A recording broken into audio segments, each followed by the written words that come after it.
Assalamualaikum warahmatullahi wabarakatuh. Saya Adinda Lutfia dan saya Dini Puspitasari. Kami akan membahas tentang Islam menghadapi tantangan modernisasi yang akan dijelaskan oleh rekan saya. Agama Islam yang diajarkan oleh Nabi Muhammad terdapat berbagai petunjuk tentang bagaimana seharusnya manusia itu menyikapi hidup dan kehidupan. Islam yang diakui pemeluk sebagai agama terakhir dan penutup di rangkaian petunjuk yang membimbing kehidupan manusia, mengklaim dirinya sebagai manusia yang agama yang paling sempurna. Peradaban Islam dipahami sebagai akumulasi terpadu antara normalitas Islam dan historitas manusia di muka bumi yang selalu berubah-ubah. Secara teologis, Islam merupakan sistem nilai dan ajaran yang bersifat ilahiyah. Pada posisi ini, Islam adalah pandangan dunia yang memberikan kacamata pada manusia dalam memahami realitas. Secara sosiologi, Islam merupakan fenomena peradaban realitas sosial kemanusiaan. Liberalisme sebagai bagian dari proyek modernisasi tentunya merupakan tantangan yang sangat serius kepada agama, sebab agama dianggap sebagai perwujudan dari tradisionalisme yang memuat dengan keterbelakangan, ketertinggalan, dan kemiskinan yang sangat ketara. Oleh karena itu, ketika masyarakat ingin meninggalkan dunia tradisionalnya,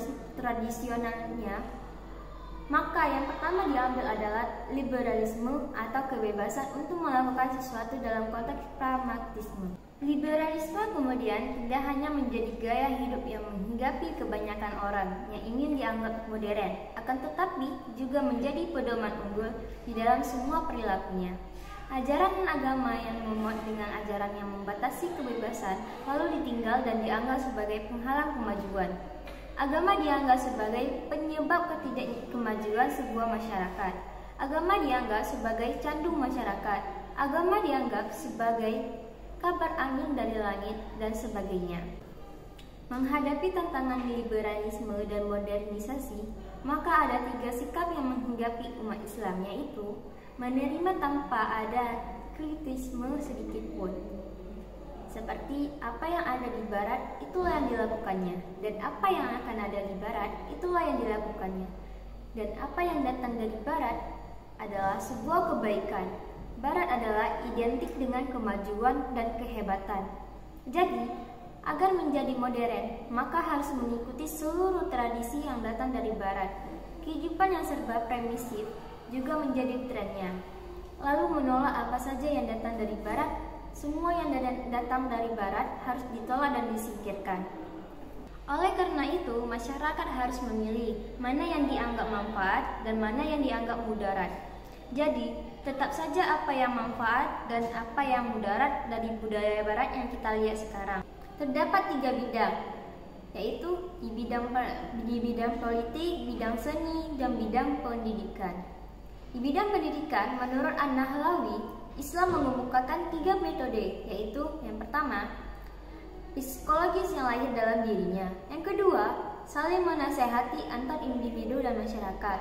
Yang ketiga, menggunakan jalur kekuasaan untuk mengamankan hukum. Kata manusia dalam Al-Quran menggunakan 3 kata yang mempunyai makna tersendiri, yaitu kata bashar, menunjukkan bahwa manusia sebagai manusia makhluk biologis. Sebagai makhluk biologis, manusia memerlukan sandang, pangan, papan, perlu menikah, perlu berkeluarga, dan keperluan lainnya serta berbagai kebutuhan materi. Yang kedua, insan. Kata insan menunjukkan manusia sebagai makhluk spiritual, makhluk rohani. Kebutuhan rohani manusia hanya akan terpenuhi dengan agama, karena agama adalah fitrah manusia dan jati diri manusia. Yang ketiga, Anas. Anas menunjukkan bahwa manusia sebagai makhluk sosial. Makhluk sosial artinya bahwa manusia tidak akan mampu mencapai tujuan hidupnya tanpa keterlibatan orang lain. Di bidang seni pula merupakan ekspresi kesucian hati. Hati yang bening melahirkan karya seni yang beradab. Sedangkan hati yang kotor tentunya melahirkan karya seni yang tidak beradab. Hidup dengan seni menjadikan hidup menjadi indah, damai, dan nyaman. Adapun hidup tanpa seni menyebabkan hidup menjadi kering, gersang, dan tidak nyaman. Seni itu indah, dan keindahan adalah sifat Tuhan. Di bidang politik pula, Islam disebut siasa, merupakan bagian integral atau tak terpisahkan dari fikih Islam. Salah satu objek kajian fikih Islam adalah siasa atau disebut fikih politik. Fikih politik secara global membahas masalah-masalah ketatanegaraan atau siasa distria. Hukum internasional yang disebut siasa dauliyah dan hukum yang mengatur politik keuangan negara disebut siasa maliyah. Modern mengandung arti maju dan berkemajuan dalam segala aspek kehidupan seperti ideologi, politik, ekonomi, sosial, budaya, dan lain-lainnya. Modern adalah perubahan sikap dan pandangan dari tradisional ke rasional, dari primordial ke logis dan nalar. Modernisasi telah mengubah wajah dunia dari kusam menjadi bersinar, dari yang lambat menjadi serba cepat, dari yang tradisional menjadi rasional, dari yang primordial menjadi nalar. Terdapat beberapa karakteristik dalam ajaran Islam, yaitu yang pertama, rasional.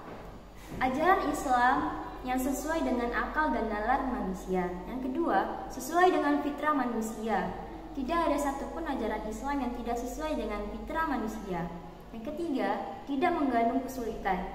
Ajaran agama Islam itu mudah dan masih dalam batas-batas kekuatan manusia. Keempat, tidak mengandung banyak taklif.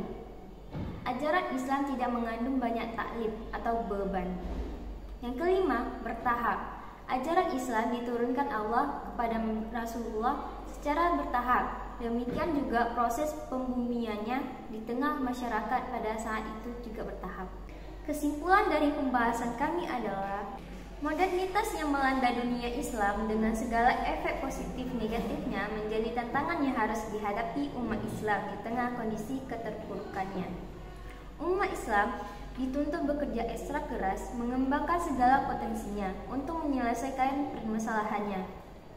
Sebagai upaya menjaga kelestarian ajaran agama Islam menjadi pilihan yang harus dimanfaatkan secara maksimal oleh umat Islam sejarah dengan perkembangan pola pikir masyarakat yang harus diupayakan secara optimal.